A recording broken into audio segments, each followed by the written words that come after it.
What's going on, guys? Welcome back to Pure Evil MMA. I'm your host, as always, Evil Eddie, and today we're going to be breaking down what we witnessed last night, kind of reliving some of the best and some of the worst moments. Not that there were really any bad moments. In fact, I think it was one of the best pay-per-views of the entire year, especially considering the two events that led us into our bed, which was Max Holloway versus Brian Ortega, and then Valentina Shevchenko going up against Joanna Jędrzejczyk. And we got a special guest joining us today from Instagram. We got UFC_news_official joining us. What's going on, man? How you doing?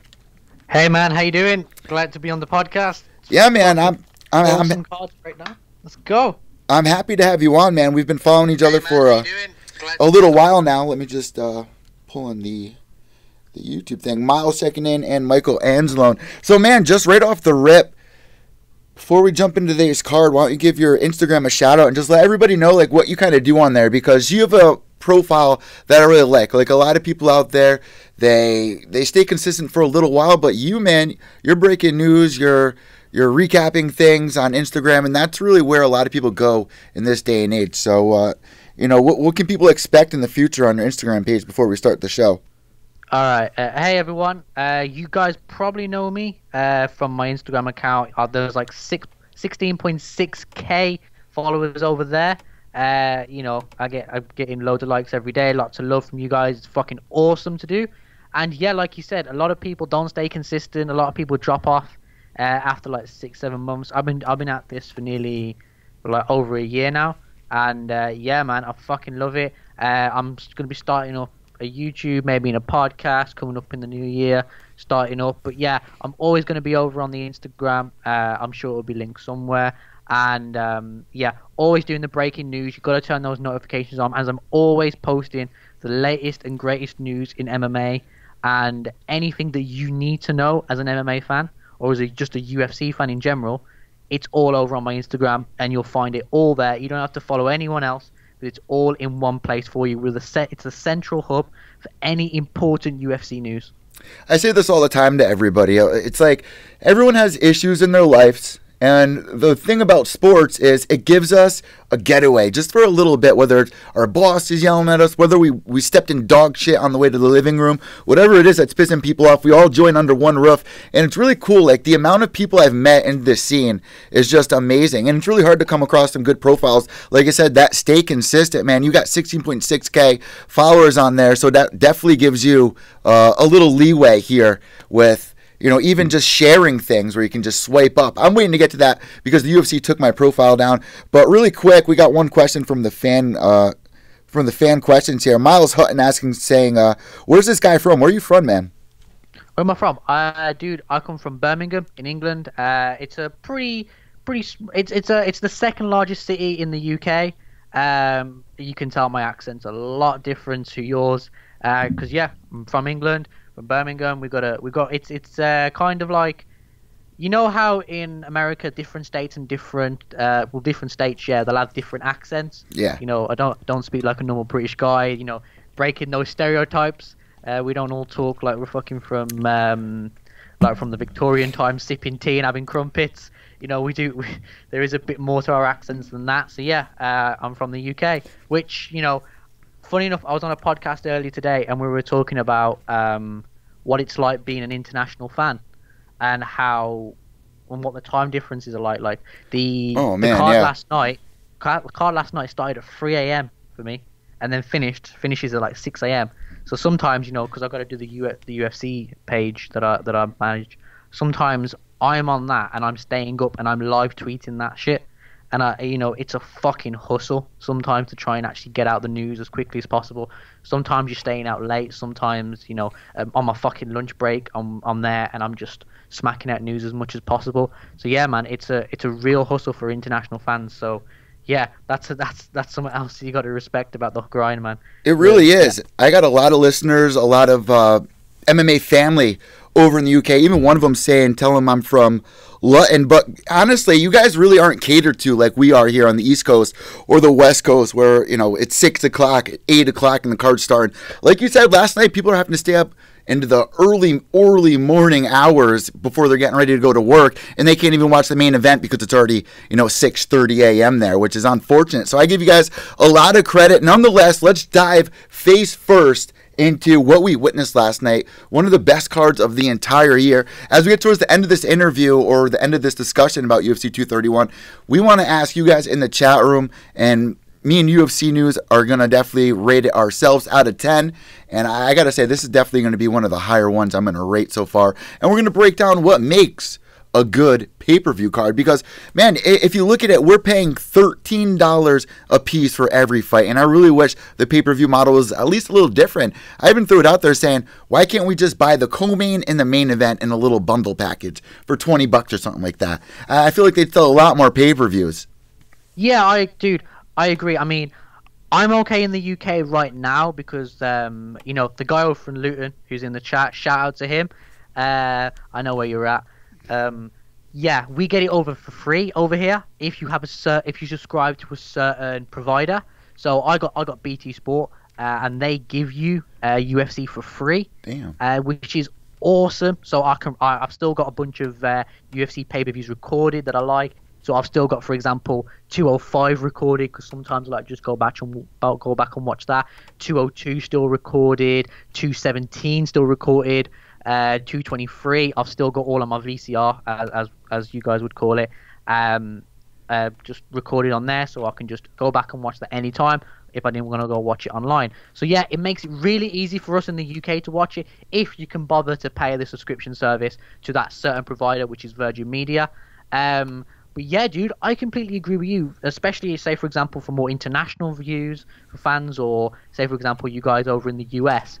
If you guys, a lot of people aren't into the big, into like the other main card events or the prelims, and a lot of people just want to watch the co-main event or even the main event. And I think that's something that should change from the international pay-per-view model. A lot of people just buy cards now before the main events. I mean, look at the May-Mac fight. How many people bought that card to watch all those other fights? I didn't. Did you? Did you watch the Mayweather-McGregor fight? The Mayweather-McGregor fight? Of course I did. Of course, yeah, I had to. Yeah, same. Did you buy the card, and could you name me anyone on that card apart from Floyd and Conor? Before the fight, I definitely couldn't, but afterwards, one thing that stood out was that guy walking out in the co-main event with that big blue fuzzy coat and shorts on. Yeah. That's the only thing that stood out. I'm not a big boxing fan, man. I'm the same here, and me and my mates joked about, like, oh my god, it's a fucking Cookie Monster. What the fuck? Yeah.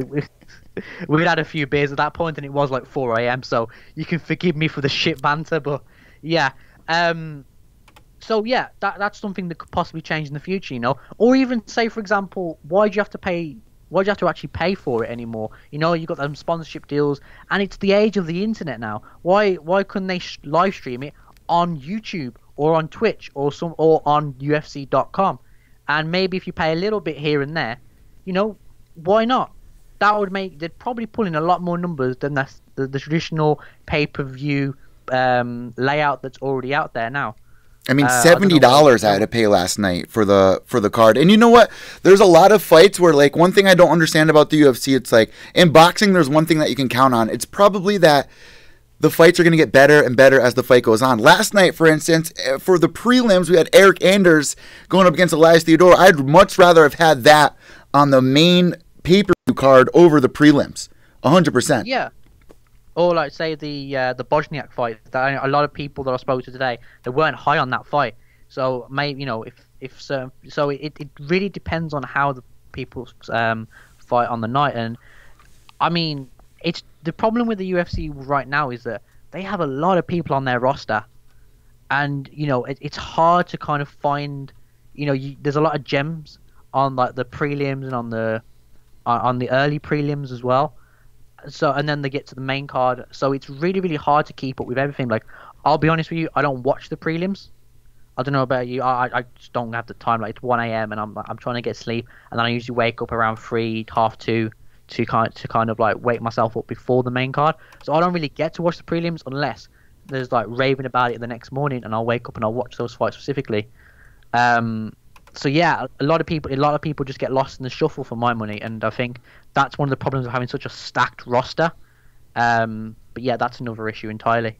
So let's jump right into Max Holloway versus Brian Ortega. Before this fight even went down, what were your early predictions for this? How did you feel this fight going down? Because for me, I thought Max was going to do exactly what he did, keep the distance. He's only had trouble with guys who kept distance, like Conor McGregor, his last loss. And ever since then, man, he learned a lot in that fight. And I thought Brian Ortega coming up had a lot of issues with guys, let alone, yeah, he had a couple of great comeback fights, say for instance against Clay Guida, or, the Cub Swanson fight was a great fight. But I was a little worried about the stand-up exchange for Brian Ortega. And Max Holloway, man, he's definitely a huge threat and really underrated when it comes to when it came to this fight. I thought a lot of people were doubting Max Holloway. So where were you at going into this fight? Oh, dude, I agree. A lot of people doubted Max Holloway going into this fight. Like, a lot of people that I spoke to over on the old Instagram, they were like, Brian Ortega's going to choke him out in the first couple of rounds.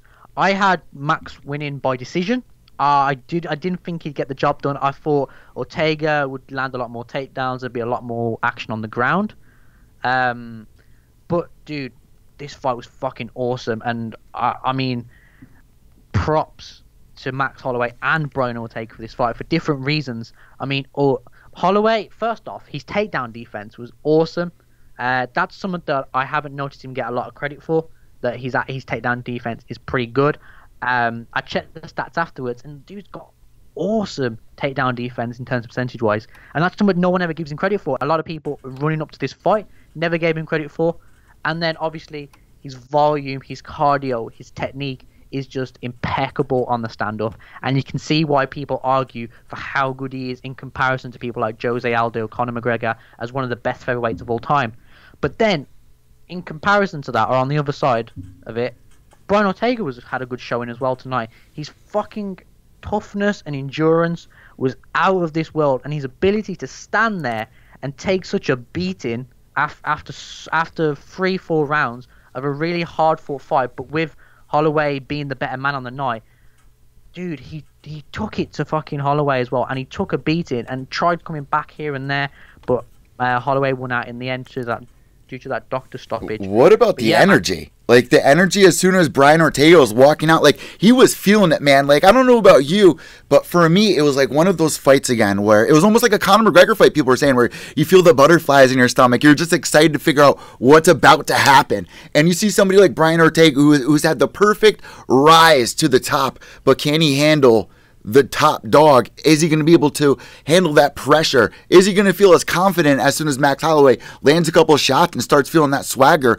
like he did last night? I mean, Max Holloway, a guy who said before in the past he's battled depression and stuff like that. Man, last night he was living to his fullest and felt so confident, and I felt like that was a big factor in those first couple of rounds. And I got to say, that third round was probably the best round of the entire year for any pay-per-view out there.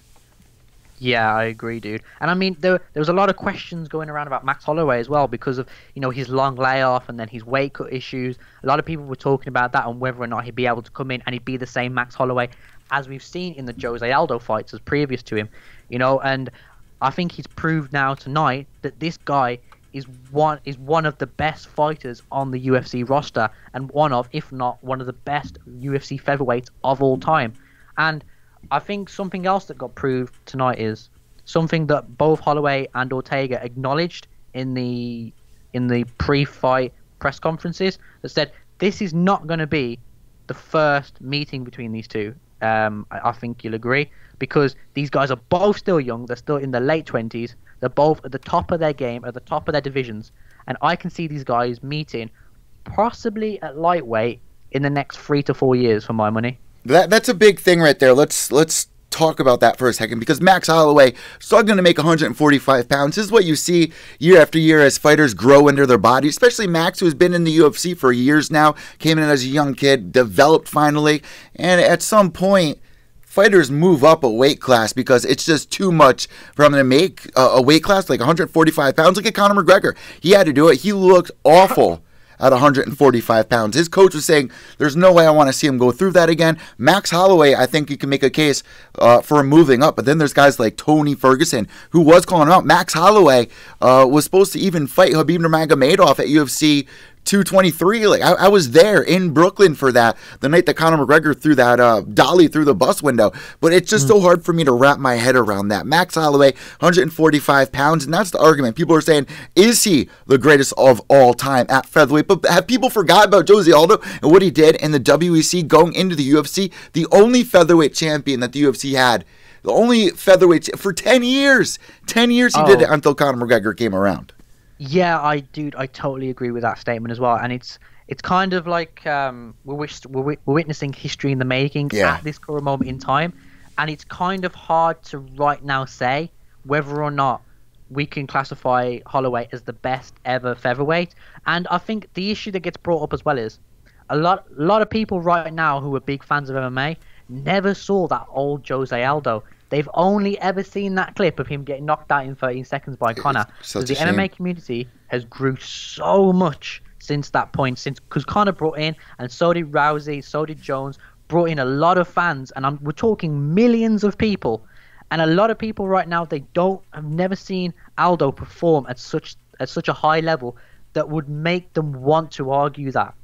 So I think that's something that a lot of people in the MMA community could do. Why not go back and watch some of his old fights? I mean, I'm someone that would have to do that as well, because I saw him a few times before the Conor fight, and that's why I was hyped up for the fight. I started watching MMA in 2011 or 2012. Because the first ever fight I saw was Weidman Silva. That was the first ever fight I saw. So I saw a bit of Jose Aldo, but not too much. And then, obviously, the big main event as well with Conor. So I personally could go back and look at that, because right now I'd argue that Holloway is one of the best of all time, because he beat Aldo twice. But is that really the Aldo of old? I'm glad you brought that up. That's what the chat room's saying right now. This is coming from Pulse Resurrected saying, of course Max is the best 45er ever, ... He's already lapped the division. But has he? Like, was this Jose Aldo at his best? Well, you can even say Jose Aldo is only, 32 years old still right now? An old 32 years old. But let's be real, guys, for a second. Any fighter after Conor McGregor or Max Holloway, he beat. Look what Jose Aldo did to Frankie Edgar. Look what Jose Aldo did to Jeremy Stevens recently. I mean, this is a guy who is still very relevant and a threat in the top of this division as well. And Max beat him not once, but twice. And I doubted Max throughout both of those fights. I've doubted Max for a while now. And last night was the first time I really took Max and trusted him, man. And he definitely delivered. Now, the big question is, what's next for Max Holloway? What would you like to see Max do next? Yeah, I mean, dude, just on that point, I agree. Like, right now, I've got Max Holloway's list up of people that he's fought, and dude, the names on there, it's just a list of stars in the MMA world that everyone in this chat, and I think around the MMA community, respect unto themselves. Jeremy Stevens, Lamas, Anthony Pettis, a former champ in his own right, Aldo, as we've mentioned, people like Cub Swanson as well, Oliveira, Stevens, like I said. So, dude, it's arguable. It's arguable that you could say Holloway is the best ever, but, you'd have to sit there and really look at, who did Aldo beat, and then who is Max Holloway beat, and then obviously you'd have to take their fight into consideration as well. But I think right now, if Max Holloway went away and went up to lightweight, he would be considered the best featherweight of all time, if not one of the best featherweights of all time. So what does Brian Ortega do? I mean, honestly, this really isn't a step back. And if you're Brian Ortega right now, you can't be hard on yourself, because, man, you gave the fans what they wanted. The featherweight division for so long, Conor McGregor said it, they were always on the prelims, unless it was Jose Aldo. Every featherweight fight was on the prelims. So at this point, at this day and age, to have a pay-per-view headline by Max Holloway and Brian Ortega, anytime in one of Brian Ortega's last fights, if he grabs the neck, like people go crazy. You can't count the guy out until the last couple of seconds of the fight, pulling things out like Yair Rodriguez. I mean, he's one of those guys who remains a threat. Definitely deserved his spot. So if he thinks for a second he didn't deserve the title shot, I disagree with him. But I like you said, I don't think this is going to be the last time that we see these two face off. Yeah, dude, and I completely agree. And I think right now the best bet for Holloway is to go up to 55, and Ortega, I think right now he needs to hone his craft a bit more. And I think the best place to hone his craft as a stand-up artist and as a mixed martial artist overall is to right now stay in the 45-pound division, because it's arguable that the 45 division is, it presents a lot less of a challenge for Ortega, because that 55-pound division, man, that is a fucking elite of the elite of mixed martial artists. If you look down the top 10, all of them are masters of martial arts in their own right. And I think right now Ortega should probably stay down at the 45-pound division. Maybe, maybe win that belt as well. I think if he goes up against Jose Aldo, that'll be a good fight if he goes there. Or say he, maybe fights Jeremy Stevens for the strap, or whatever they want to do.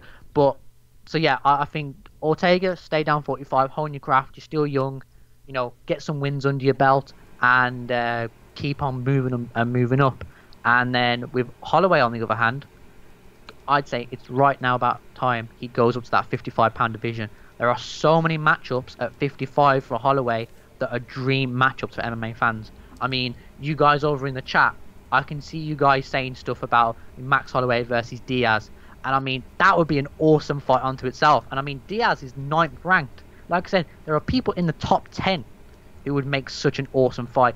Ferguson as well, Khabib, Conor. That Conor rematch would be awesome. And that would be a great way for Conor to come back and fight someone that he'd care about, because, that at fight 155. Yeah, at 155. That would be an awesome fight. And Holloway wouldn't have to cut as much weight. He'd have a lot more power about him. So, you know what? I'd like to see Holloway move up to 55, fight Ferguson, fight Conor, maybe even go for that champ with against Khabib. I could see one of those two options happening, because those two were supposed to fight, like I said, in Brooklyn not too long ago. So, and then Al Iaquinta stepped in against Khabib Nurmagomedov. But at the time, I was like, I don't know if I want to see that fight. But now it's like Max definitely deserves that. And like people are saying in the chat room right now, they want to see him go up to 155. There are still contenders that are making their way up through the ranks. Scott Kenyon saying, I'd still like Max to fight Zabit at 145. Imagine that somewhere down the road. That would be a really fun fight. Yeah, I agree. I think that is a really, really good fight. Where's Zabit in the rankings? He's probably top 10 at this point. Yeah.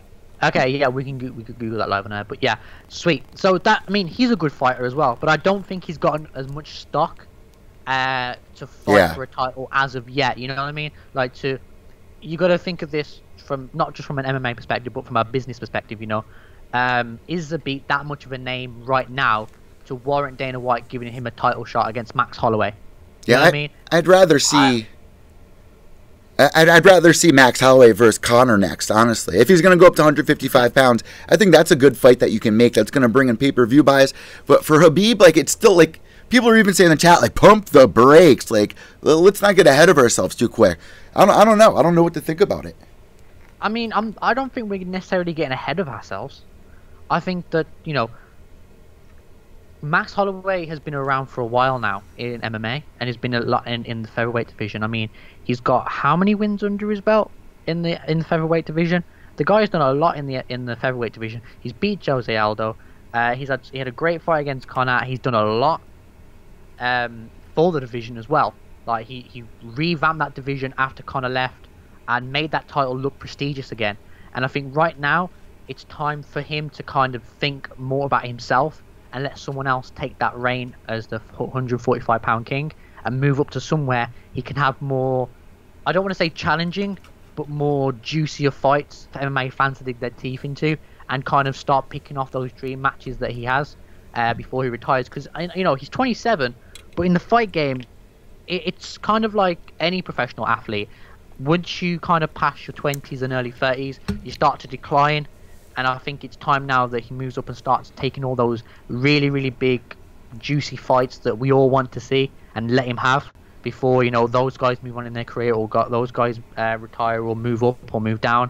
So I think right now it's about time that Max Holloway moves up and tries to get a 2-weight division champ, or maybe even just have some of those dream fights and get some more wins under his belt. So let us know what you guys think about this down below here in the chat room. Also on Instagram at PureEvilMMA_, or you can let him know at UFC_news_official. What is your actual name? Like, what should I call you by? So I don't just call you UFC News. Simon. Yeah, I was gonna say, Simon. just call me Simon. Yeah. All right, so moving forward, there's another epic fight that we're going to be talking about, which definitely earned its spot on the end of the year award show, and that goes to Valentina Shevchenko going up against Joanna Jędrzejczyk. This was a 5-round war, and Valentina Shevchenko has fought Joanna Jędrzejczyk when they were a lot younger. I've seen Valentina, I've interviewed her in person a few times, and I even asked her a couple years ago, I was like, how long until you're the champion? And she predicted about 2019. Here we are. She finally gets the shot and shines. She showed against Joanna that not only has she improved her Muay Thai skills, but she also improved her wrestling skills, which I think was a big advantage here. And even those spin kicks that she was landing, she's just so quick pulling the trigger. I was even saying it last night. The reason why Valentina is called the Bullet is because you see these guys like Shogun Rua or Rashad Evans, as they get older, they don't pull the trigger as often. Valentina Shevchenko, she's so confident in her craft that she pulls the trigger nonstop. She doesn't hesitate for a second. She's so quick, so accurate. After she did that to Holly Holm, a year and a half ago, I was just sold. Like, this girl is the next champion. Even the fight against Amanda Nunes, very close fight. Valentina thought she got robbed. So here it is. Joanna Jędrzejczyk moving up a weight class, which I feel like people aren't giving her credit. She did move up a weight class to fight Valentina, but Valentina definitely had the advantage in every factor here. I don't even think Joanna won more than one round. Did you even give a round to Joanna? I did. Honestly, I didn't give her a round when I was scoring this fight. I mean, props to Joanna for moving up a division. I know that strawweight cut is a fucking hard cut for her to make. Like, I'm sure you saw that video of her cutting weight last year, and dude, it's horrible the amount of weight that she has to cut to get down. So I'm glad that she moved up health-wise, just for any fighter to move up to a more natural weight class. I think, you know, that's the best thing a fighter can do for their health. Not necessarily for performance-wise, because, you know, sometimes when they move up, they don't get that big of, in those 24-hour period when they put that weight back on, they don't get that kind of advantage over their opponents. But yeah, this was a completely, you know, it wasn't as one-sided as you might think, but Shevchenko was the clear winner in this fight. Joanna, though, can't take any credit away from her. She's a good fighter, and I would like to see her go back down to maybe strawweight, as I think she can still do stuff in that division. But yeah, Shevchenko is the queen of the strawweights right now.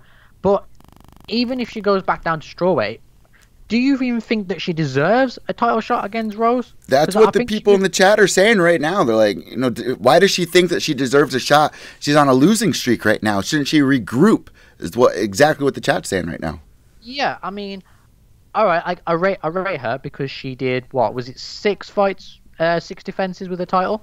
Yeah, I mean, she was definitely a huge name, and then all of a sudden just crashed when she went up against Rose Namajunas, which was so sad because it felt like Joanna was finally, you know, put her foot down and got some roots growing as a dominant force that wasn't going to be messed with. And then here comes Rose, a huge underdog. People never thought Rose Namajunas was ever going to become champion, and she climbed the ladder, adjusted perfectly, made the changes that she needed to make, and stunned it on Joanna, not once, but twice. That's a huge step back. And then for Joanna to go in there and fight Valentina, that's a very tough, a tough ladder to climb. In boxing, when stuff like this happens, you see them getting a little warm-up fight. But right now, there's a lot of thirsty girls in both of those divisions. So was it a smart idea for Joanna to move up? I don't know.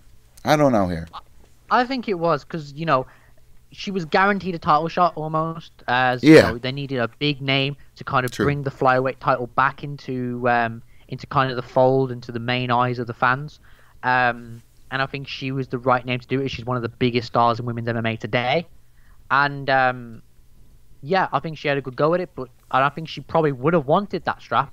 And I think everyone was probably going into this who have never seen Shevchenko before, probably thinking that Joanna's definitely going to win this fight, but they were wrong. And then now I think for Joanna, what she can do now is either, you know, she could either stay at flyweight, get off a losing streak, kind of regroup, and maybe go for Shevchenko again, because she doesn't deserve a title shot against Rose.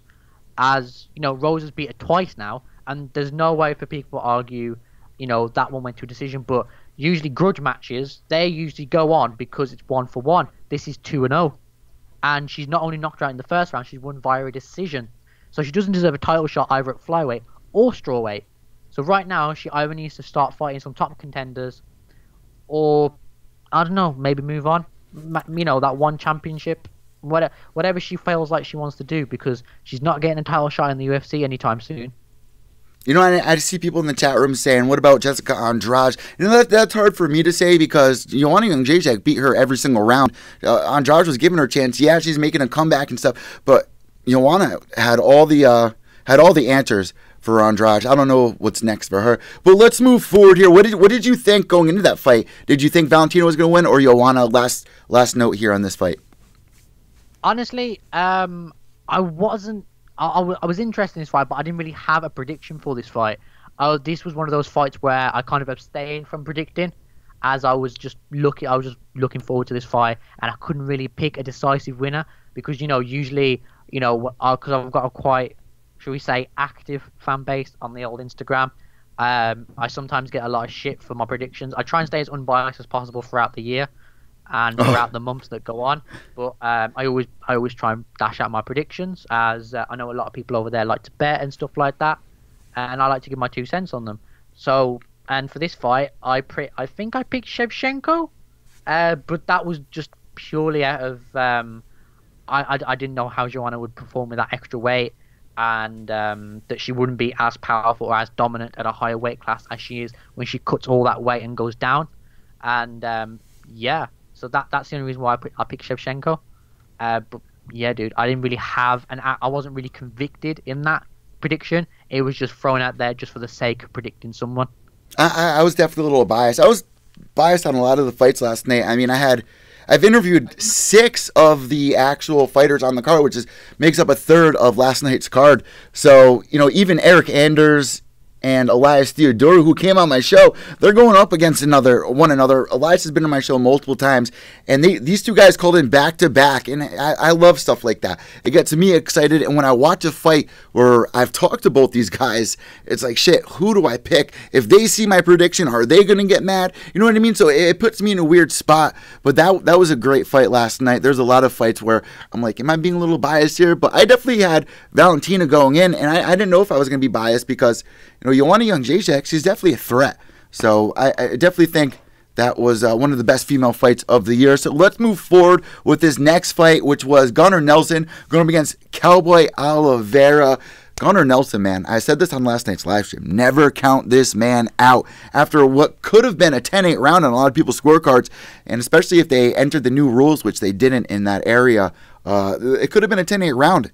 Gunnar Nelson going into the second round, there were a couple mistakes that people are saying with the referee and positioning, the fence grab and whatnot, but what a huge pickup win for someone like Gunnar Nelson, who wasn't even with his original camp. He was going, he was at home in Iceland. He wasn't training with John Kavanagh, which I think is a little weird. Conor McGregor hasn't been there either, so I don't know exactly what's going on, but I found that a little strange. However, Gunnar Nelson moving forward with a W here. What did you think about this fight? Dude, this fight was fucking awesome. I'm not gonna sit here and lie to you. I fucking love this fight. The image of Oliveira's face at the end of that second round, bloody, Christ, dude, that was fucking insane. That's something that you could take that's like a picture perfect moment right there. You take a fight that's gonna live throughout the ages. Oliveira's a good guy. I don't know much about him. I know more about Gunnar Nelson in this fight. But I was looking at his record earlier, and I'm like, you know what, dude, you're still coming up, and you're getting on a bit. But he's beat some pretty decent guys in there. I think he beat Carlos Condit earlier this year, so he's no fucking pushover. So that's even more credit to Gunnar Nelson's viewpoint. And then obviously we've seen how good he is in that first round. But dude, all of that is going to get outshadowed by the ending of that fight. How he just choked him out after being covered in red of his own blood. And dude, just complete props to Gunnar Nelson and commiserations to Oliveira. I was even saying before this fight, I was like, this is kind of a tough fight. If you're Gunnar Nelson, you need a pickup win. This is definitely a tough opponent because Cowboy Oliveira is no joke. There is no easy fight in this division. This is one of my favorite weight divisions that there is right now. And Gunnar Nelson, if he lost one more, he would be in the red zone for the UFC of guys that, you know, I don't think the UFC would get rid of him, but he would definitely be in the red zone if he didn't pick up this W. And I don't think there was any brownie points lost for Cowboy Oliveira. Anytime he steps in there, it's always an exciting fight. But if you're the UFC and you look at Gunnar Nelson for this, man, it's amazing that he was able to finish Cowboy Oliveira in fashion the way he did. And once he got the mount, I was just like, holy shit, landing elbows back and forth, just had Oliveira a bloody mess like he was out of that movie Carrie. Like that, those are the fights that we live for. That's what we pay $13 a fight for. That was definitely well worth our money. It's like that meme, you know that MMA fan where he just got "Just Bleed" written all over him. Yeah, that epitomizes this fucking fight right here. For Gunnar Nelson right now, I don't know where he's going to move up in the rankings, as the UFC rankings are very, very arbitrary. That's a discussion for another day. So he'll probably make it into the top 10 maybe, or maybe like 11. So maybe next fight might be like a Neil Magny, maybe like a Damian Maia and Masvidal. And they were supposed to fight. Him and Neil Magny were actually supposed to fight back in January, February, March, April, May. And the fight got canceled. But you know what? The loss to Santiago Ponzinibbio, that was one where it was kind of weird because he got poked in the eye, it almost seemed like. And, before that, Gunnar had a win over Alan Jouban. Before that, Tumanov. And then before that, the loss to Damian Maia. So he's been hot and cold, but this is definitely a huge win for him moving forward. I don't know who they should match him up next. I heard people saying Wonder Boy would be a good fight for Gunnar Nelson moving forward. How about that one, throwing that one out there? I mean, this is my issue with the UFC rankings. A lot of them don't make sense. Yeah. Yeah. I mean, Stephen Thompson's 4th right now in the welterweight division. Gunnar Nelson's currently 14th. Ooh. And depends on how far you jump him up after this fight and this performance. Maybe top 10, maybe. But I think that it's going to be a bit of an issue if you put him up there with such a high-ranked guy. That I don't know, dude. For my money, that don't make sense. Maybe a Damian Maia fight, that makes more sense. He's a low-ranked top 10 guy. But it's the fucking UFC, man. They were trying to put fucking Nate Diaz, who's 9th, against Dustin Poirier, who's 3rd. So whatever the fuck they want to do, man. Whatever those pay-per-views at the end of the day. I was actually into that fight. That was a fight that I was definitely excited for, but like you said, the rankings don't make any sense at all. Especially the females rankings. I mean, last night we had Jessica Evil Eye going against Chookagian. Chookagian was like number 3 in the division, and Evil Eye number 12. And I know that Jessica, has been hot and cold as well, but Chookagian to be that far up in the rankings is just like, are these? And I like Chookagian. I've interviewed her a few years ago when she first got signed in the UFC. There's nothing against her, but it just doesn't make any sense. Yeah, I mean, for one of the reasons why I thought that fight was made is because it was gonna headline the MSG card, right? Or was it just gonna be that fight, right? Yeah. Yep. Yeah. So the reason why I thought they made that fight, and I think it's a pretty good assumption to make, is the UFC in their minds were going to completely write off Dustin Poirier because they wanted Diaz to win that fight so we can call out Conor at the end of MSG, and then they can make Conor Diaz free. That's what they were trying to do there. The winner was probably going to call out Conor McGregor. I mean, that was the narrative because both these guys want the rematch. Yeah. And I was thinking that as well. In my mind, I think that the UFC also wanted Conor to beat Khabib. Like, they were thinking to themselves, right, in Dana's weird fantasy land and whatever he thinks about overnight when he goes to sleep, he probably thought Conor was going to beat Khabib, and then Diaz would beat Poirier, and then, oh, what's that? Is that Conor's the champ? And then, wait, what's this? Is it Diaz is in the top 3 rankings now, the lightweights? So we not only please the casual fans with a Diaz-Conor fight, but we also please the hardcore MMA fans with fights that, wait, get this, make sense in the rankings. Conor Diaz free for the lightweight strap. That's 4 million pay-per-view buys right there. Easy. And they need it. And they need pay-per-view buys right now. I mean, the pay-per-view system, I've talked about it in nausea. Like, it's not working. It's not working. Something needs to change. ESPN, I know they're going to start a new ESPN thing, but now it's ESPN1, ESPN2. It's going to be the same shit that we saw on Fox. They need good, big fights. Big fights to get people off their couch pay the $70, which is a lot every month. Next year, they're going to be doing, instead of 13, they're going to be doing 12 pay-per-views, which is still $70 a month on top of your other charges that you have for being an MMA sports fan. I mean, it's just ridiculous. So last night was definitely a good reason to get people hyped, to want to spend their money. You got Max Holloway, you got Valentina. So let's move forward here with this discussion. I see people in the chat room saying that they would like to see Leon Edwards versus Gunnar Nelson. But let's move forward here. Some of the other fights here on this card that we got to talk about really quick. Jimmy Manuwa against Santos. Santos getting the W, which I was really not surprised about. What was your thoughts there? Santos getting the victory.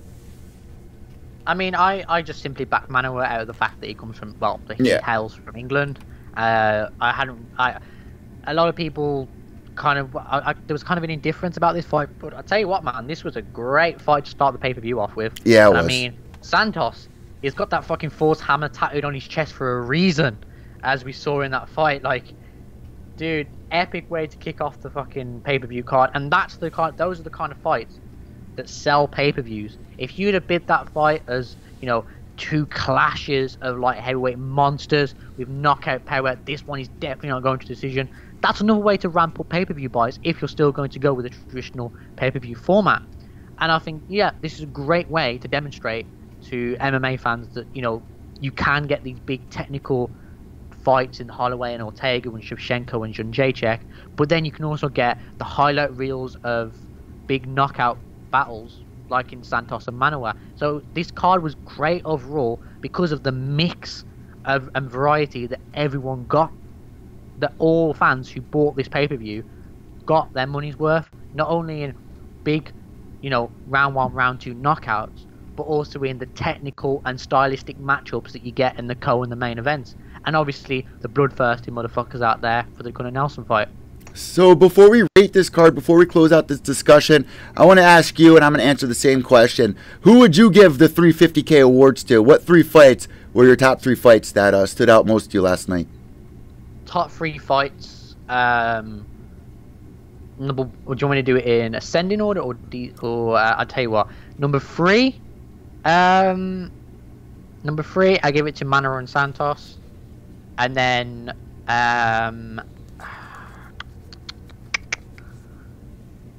I give number 2 Shevchenko, and then number 1 to Holloway and Ortega.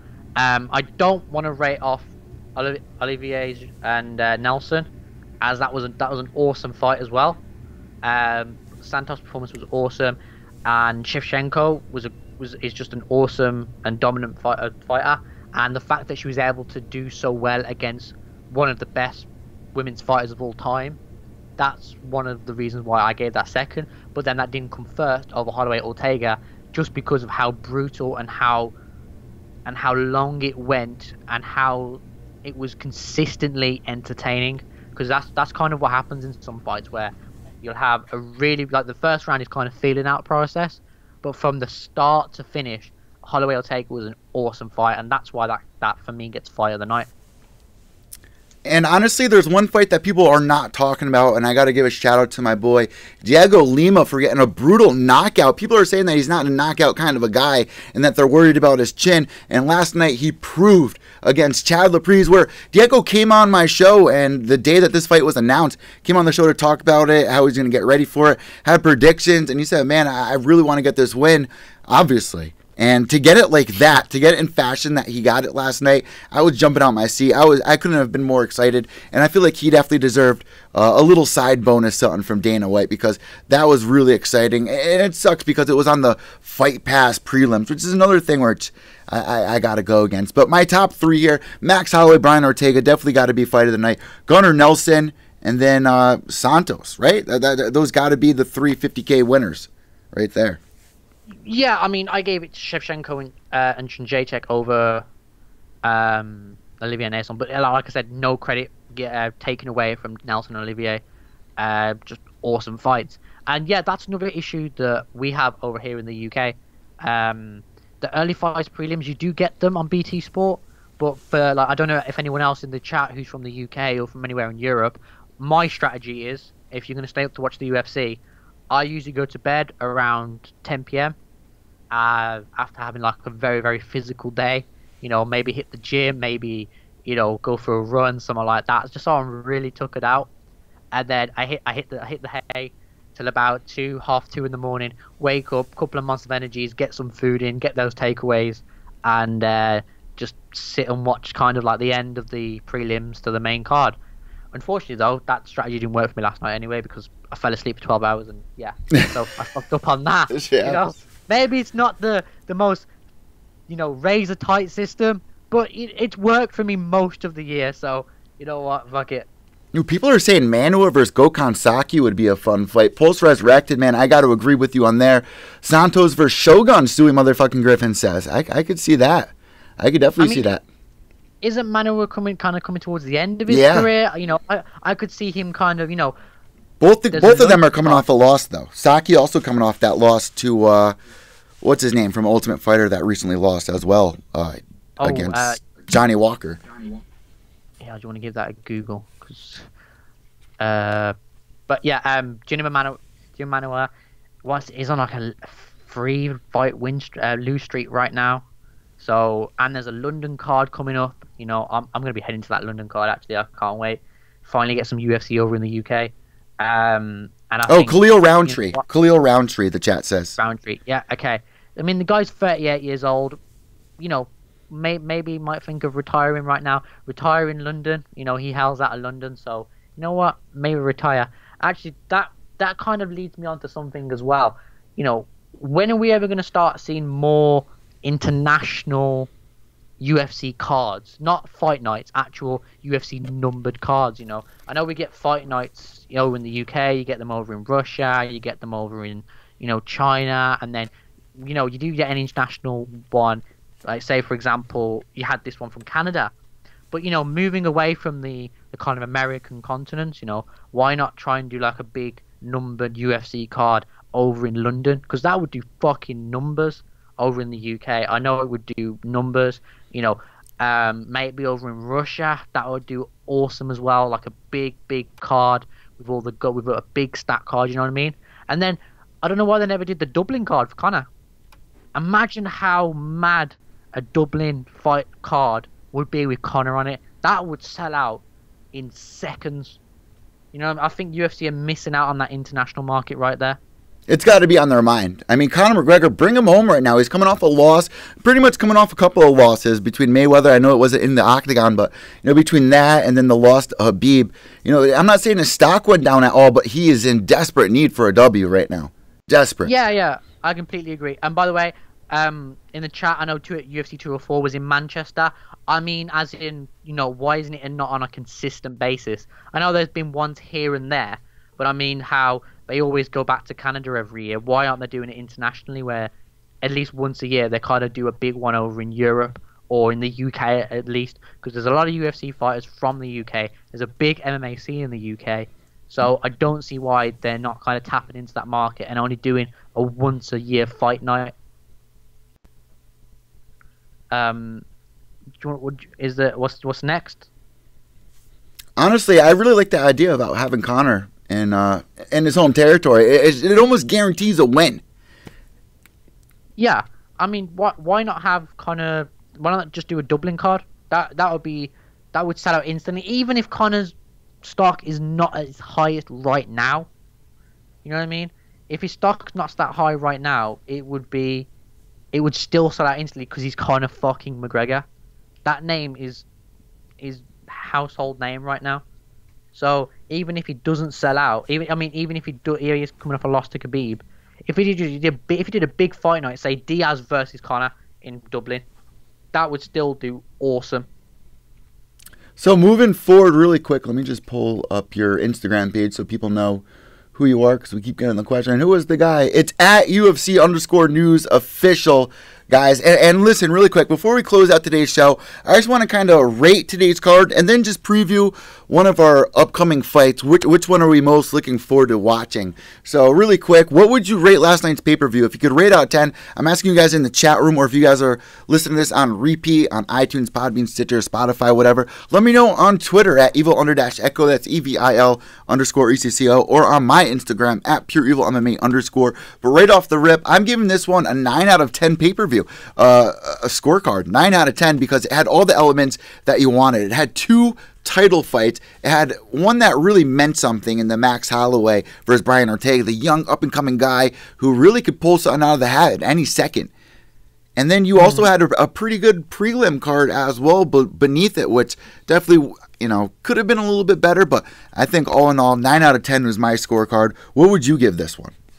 I would give it probably like an 8.5, 9. I don't really want to get into like, semantics on what, would warrant a 9 or an 8 or a 10. But you know what, dude? It was a fucking good card overall. Maybe like an 8.5, 9 at the best. I know the Bochniak fight wasn't the best. But yeah, dude, like, it was a high fucking card. It was a great card. And I love the card anyway. So I'd definitely give this a rewatch. So later down the line.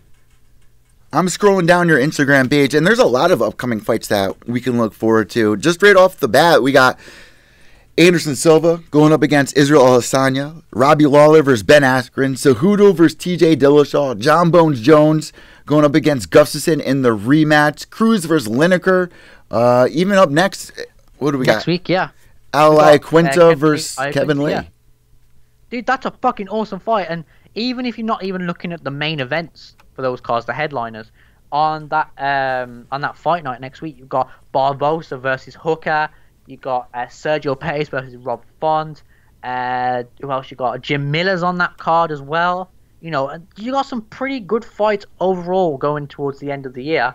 And then following that, a couple of weeks later, you got that huge UFC 232 card.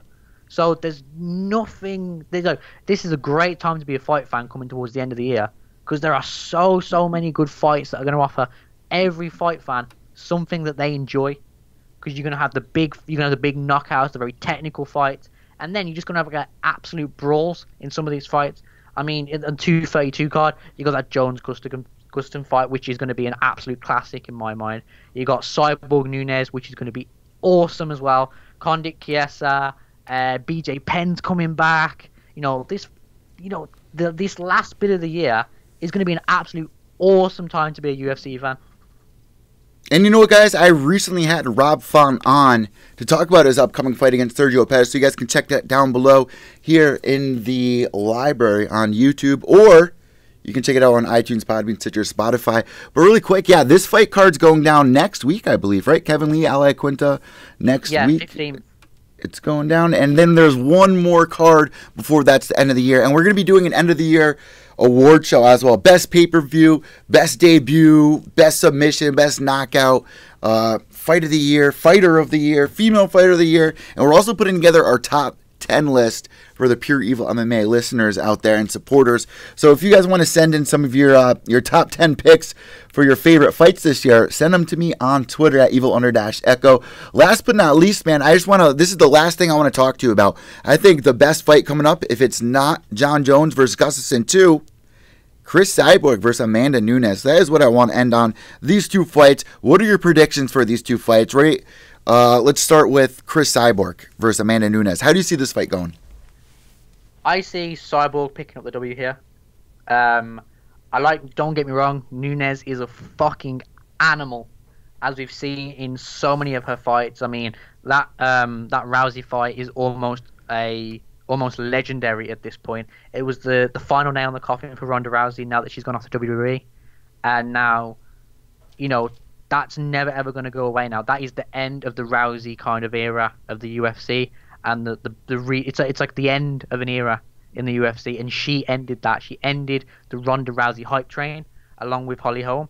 But for my money, Cyborg is a fucking beast, and there is no way you can sleep on either of these two fighters. I can't see this going to a decision, and I just see Cyborg not being beaten anytime soon. I think if anyone's going to beat her, it would be Amanda Nunes. But right now, I don't see Amanda Nunes beating Chris Cyborg. I think she's just too overwhelming. She's too strong. And she's just going to go in there and be an absolute monster as always. And I just don't think Nunes is going to be able to handle the pressure. Because she can't take it to the ground. Because Cyborg's a beast on the ground. And she's also a beast on the feet as well. So I think that they're very easily matched but Cyborg has just got that little bit of extra goodness in her arsenal that they'll just give her the edge over Nunes. So yeah, I see Cyborg by TKO. I think a lot of people will agree with you there because for me, it's like if there's any female out there that has a chance against Cris Cyborg, I think it would be Amanda Nunes. I think this is going to definitely be a very competitive fight, much more competitive than the last couple of fights that we saw with Cris Cyborg. And I feel like people didn't give Leslie Smith enough credit taking that first fight with Cris Cyborg. Tanya Evinger as well. Tanya Evinger, that's who I meant, lasted so long in there against Cris Cyborg, and she took some pretty brutal punches. But if there was one fighter I wanted to see Cris Cyborg fight before we can give her the top notch as one of the best female fighters on the planet, because let's not forget, she beat Holly Holm. That was what the narrative was there. Whoever wins this fight is going to be the greatest of all time. Well, in my book, if Cris Cyborg beats Amanda Nunes, there's no one left. They just had an entire season of Ultimate Fighter. I don't see any one of those go, maybe one. There was one good performance, and I forgot the girl's name, and I'm sorry, but there really isn't anyone out there I think can beat Cris Cyborg as of right now. I think that she has more tools than Ronda Rousey had, because Ronda Rousey was really a one-dimensional fighter, like a lot of people say, even though she had a knockout against Bethe Correia. And I also at the time was saying, use what got you to the dance, because she did go out against Amanda Nunes trying to strike with her and just look god-awful. Same with Holly Holm. But I think Amanda Nunes has a better shot of beating Cris Cyborg than anyone else, but I still am picking Cris Cyborg to take the W here. I just don't see any competition out there for her. Yeah, dude, I completely agree. Until they start letting transgender fighters into the UFC, I can't see Cyborg losing out on that one, yeah. So last but not least, Jon Jones going up against Alexander Gustafsson in the rematch. A lot of people think that Gustafsson won that first fight. I know at least 60% of people think that he won that fight. Jon Bones Jones, the comeback that he's had, he's also been out of the octagon for a little bit, and Gustafsson has just been getting better and better. Look what he did to Glover Teixeira in that fight. You know how many uppercuts he landed flush on Glover Teixeira that night, and then he proposes to his wife. He's riding a high, but at the same time, he too has been out of the octagon for a little bit. Who are you picking going into this fight? Because for me, I cannot help but root for Jon Bones here. I still think he's one of the best on the planet. And for the first time in his career, I believe that he's innocent with this recent busting, which is unfortunate. Yeah, dude, I'm in total agreement with you right there. Gustafsson's been out the octagon for ages and ages, but so has Jones. But we've seen Jones come back from long layovers, and he still looked fucking awesome. And if you go check out his Instagram, I don't know whether you want to pull it up. He's still working hard. He's not just lounging around on the couch snorting cocaine out of strippers' arseholes. He's actually going to town and working his ass off. And we saw in that Daniel Cormier fight, he did do bits. He has been working hard. And when he does come back from layovers, there's no ring rust there. And I think that, he head kicked KO'd Daniel Cormier. And Cormier has never lost in his career, arguably, apart from that one time with Jon Jones because of that decision that got overturned. In terms of their fight, Gustafsson versus Jones, I think I did give it to Gustafsson. I can't remember, but I was kind of liaising with the idea of maybe a draw, because that fight was really split down the middle. Yeah. I mean, from what I remember about the fight, Gustafsson had the earlier rounds, but then Jones came back later in the fight and kind of brought it to him. So yeah, dude, that could have gone either way. So for my money, I still give it to Jones, because Jones, like I said, he's not slacking. He's still a beast, and he's Jon fucking Jones. If it wasn't for the shit that's happened in his life right now, he would be considered one of the best of all time, if not the best of all time. And I think maybe the newer generation of people that have come in since the Conor era have not witnessed Jon Jones in his full capacity as a fighter. And I think right now that he's got his shit together, and fingers crossed, nothing goes wrong in the lead up to this fight. He doesn't do anything that's stupid. He doesn't take any kind of questionable creatine whatever he wants to do. That's his luck, though. Like, I'll never forget, we were doing a live show. Me and Ted Check were doing a live show for UFC 200 the night before the fight, and then boom, he gets busted. Like right there and then, it's like just hours before the fight.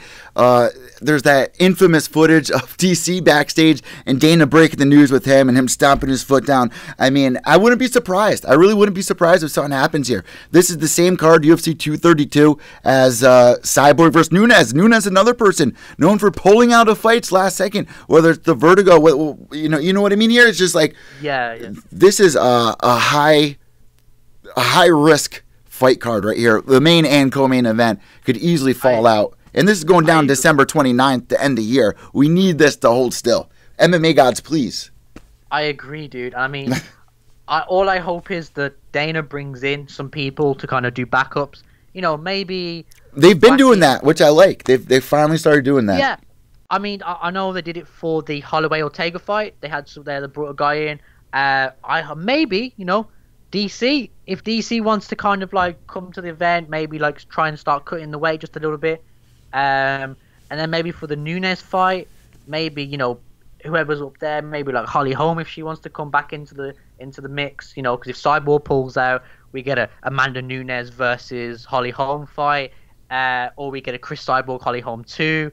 Anything that you want to go with that. I just see what you brought up on the stream on Jones' Instagram. That's pretty fucking funny. But yeah, dude, bring in some people, or either way, I just hope these two fights don't go amiss. I really, really want to see these two fights, as I think there will be career-making fights for both Cyborg, Nunes, Gustafsson, and Jones. And what a way to end the year off. This is a huge pay-per-view, and I'm really looking forward to the next couple of cards here. I want to thank you so much for joining us here on Pure Evil MMA for the first time. I appreciate you even reaching out to me. So last but not least, before we let you go, any shout-outs, anything at all that you want to say, of course, give your Instagram a follow and let people know what you're about on Instagram so they can go give you a follow, because there's one thing I really like about you is that you stay consistent. Every time there's news or something going on, you are there to post it. You stay professional. I feel like there's a lot of profiles out there that just fall off, disappear, or they can't stay professional, or they say something that they shouldn't say, and then people, you know, freak out about it. It seems like you definitely have a grip around the sport, and it's really cool that you're reaching out to podcasts and stuff like that. I think Instagram is definitely the way of the future when it comes to sports, because for people who don't even want to buy the pay-per-view, they can just wait, you know, a little bit, go on Instagram and see what's on there, see a little highlights and stuff like that. Not saying that you do that, but you definitely keep up to date with all the latest news and you know, upcoming fights and stuff like that. So the floor is all yours at this point. Yeah, dude, I appreciate the kind words, and you know, I've always wanted to jump on podcasts before because I really enjoy this medium and the ability that gives people to be more expressive, because, you know, Instagram's a very written format, and a lot of people, the engagement rate on people just reading in a whole chunk of text is really, really minuscule. So I've always wanted to jump on podcasts, and I think right now I've got that size and that audience where I can bring something to the table, and I can express myself in a more audio format and a lot more elongated format. And yeah, dude, if any of you guys are interested on coming and checking out what I'm about, or just wanting to get the latest UFC news that's going on a daily basis, sometimes I've uploaded 15, 16 times in a day. You know what I mean? I'm always on Instagram. I'm always commenting. I'm always trying to interact with you guys as well, trying to grow that community over there. You can check that out. Also got a Discord, which I'm trying to grow. What is Discord? I keep hearing that on all the YouTube channels, like, yeah, especially on Twitch. What is Discord? Basically, it's kind of just like a chat room, almost anyone can create. It's free, and it's just a chat room for people. You can get an audio chatting in there. You can send pics, videos. So it's just kind of like a nice place for people to gather in a community.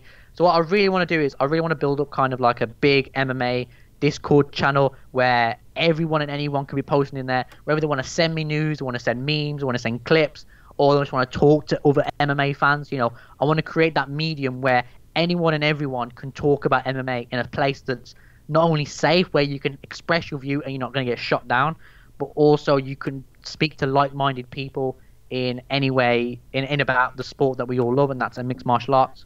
So yeah, got that going on. Gonna get in a YouTube channel in the new year. Gonna be doing lists, opinions, maybe a podcast, and then I've got a couple of good ideas that I'm gonna be doing as well. And so yeah, that's about it from me. People want to know if you're on Twitter. I see in the chat room from Scott Kenyon asking if you do have a Twitter.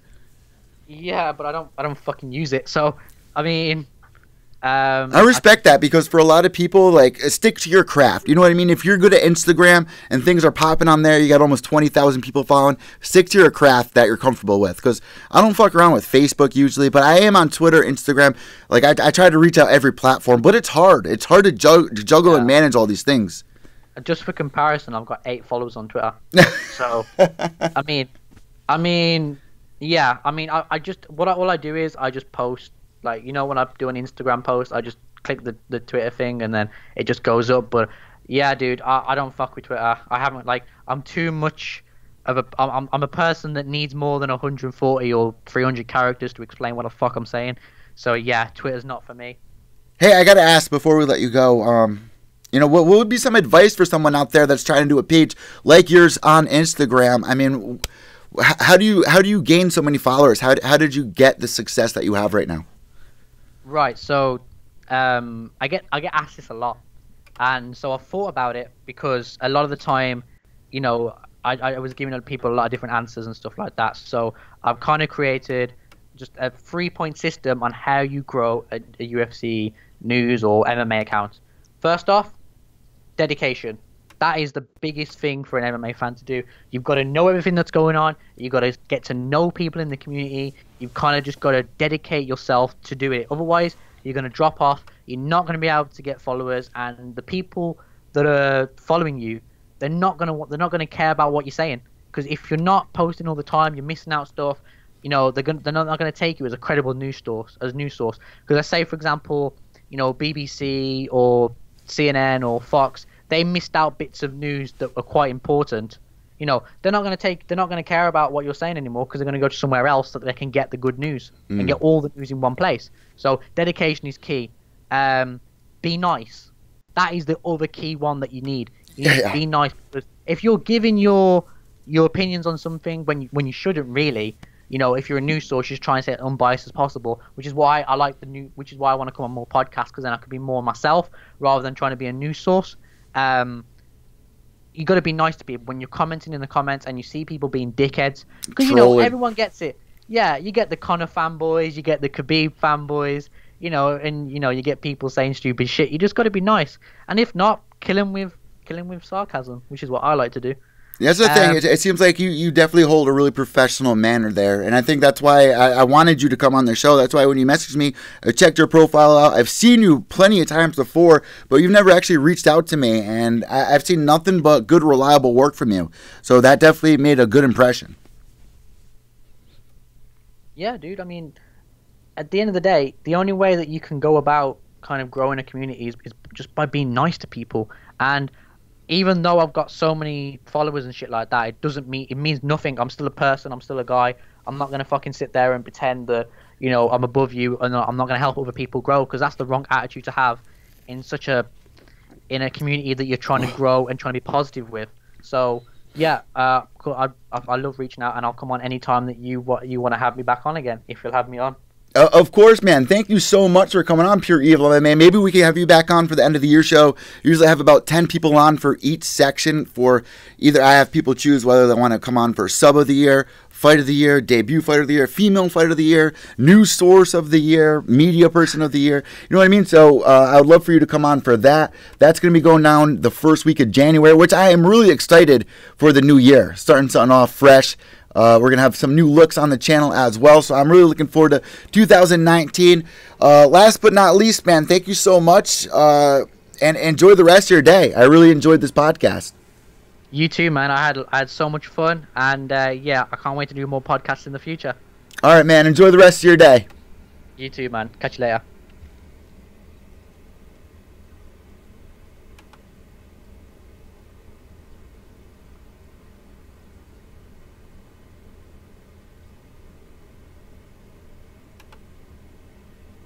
We good, yeah? Yeah, we're good. I'm just trying to hang up on you, but my computer's all frozen. Oh, no, I'll do it. Don't worry, dude. All right, cool. All right, see you in a bit. Bye.